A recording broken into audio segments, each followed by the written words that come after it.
Depuis ce week-end, les commentateurs véreux et même les pêcheurs en eau trouble prêtent au secrétaire d'État américain, reçu en audience ce week-end par Joseph Kabila, des propos qui ne sont pas les siens, ou plutôt spéculent sur les propos qui ne cadrent pas du tout avec la réalité de ce que l'envoyé spécial d'Obama a dit au président Kabila, ou à la sortie même à la presse congolaise.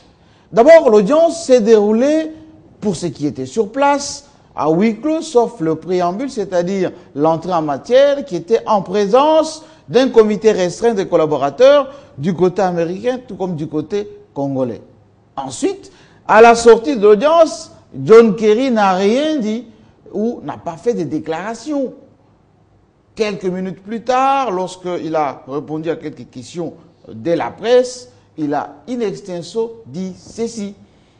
Les États-Unis d'Amérique tiennent à la stabilité de la République démocratique du Congo et surtout de la région des Grands Lacs, félicite et encourage la République démocratique du Congo et le leadership du président Kabila pour avoir neutralisé les forces négatives. Et enfin, le président de la République, Joseph Kabila, est encore jeune pour contribuer au développement de la démocratie dans son pays. Ce sont les propos d'un responsable, d'un diplomate sur le plan international qui respecte le droit international, notamment en matière de souveraineté. Parce que John Kerry, qui est un politicien rompu, un sénateur par ailleurs, ne pouvait pas venir en RDC donner des dictats ou même s'ingérer dans la politique interne, ce qui n'a pas été le cas. D'ailleurs, les spéculateurs, les commentateurs véreux dont on parle, ont changé même des termes. Non, ce n'est plus John Kerry, ça devient maintenant Feingold, c'est-à-dire l'envoyé d'Obama dans la région des Grands Lacs. Ça démontre à suffisance qu'il y a malveillance, pour ne pas dire mauvaise foi.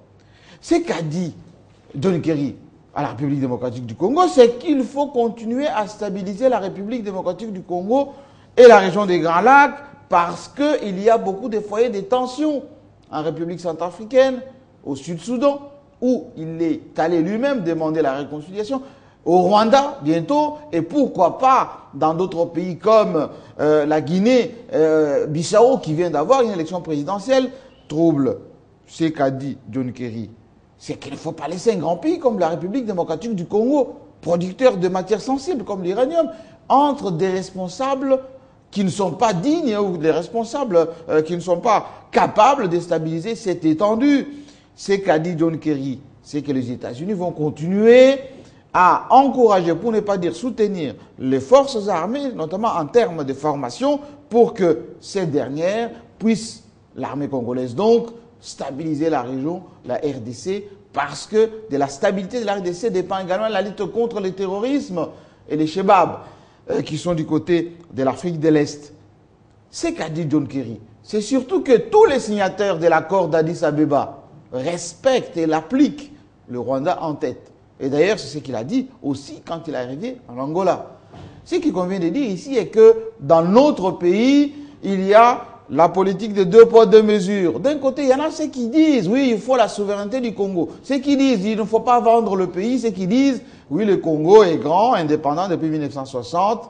Mais il y a aussi beaucoup qui vont toujours chercher auprès de la communauté internationale, pour ne pas dire quelques animateurs de la communauté internationale, la caution, la carte blanche, les droits de passage et pourquoi pas même la possibilité d'échanger des choses qui appartiennent à qui? Au peuple congolais. Parce que le souverain primaire, celui qui donne le pouvoir et qui le retire, c'est le souverain primaire. Il faut tout de même que l'intelligence congolaise arrive à un moment donné à se poser les bonnes questions. Ces questions, c'est quoi?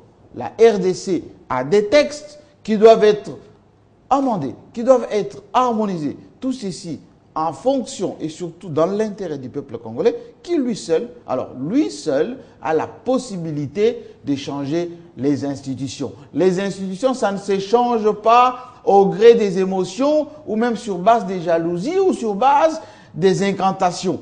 Les institutions s'échangent sur base d'une procédure. Par exemple, ce qu'a pu dire John Kerry, c'est également que les États-Unis, qui sont les premiers contributeurs à la MONUSCO, vont continuer à le faire et encourager Kobler a participé à ce qu'on appelle le soutien à la CENI pour organiser le calendrier électoral qui a été d'ailleurs encouragé d'être publié d'ici quelques semaines.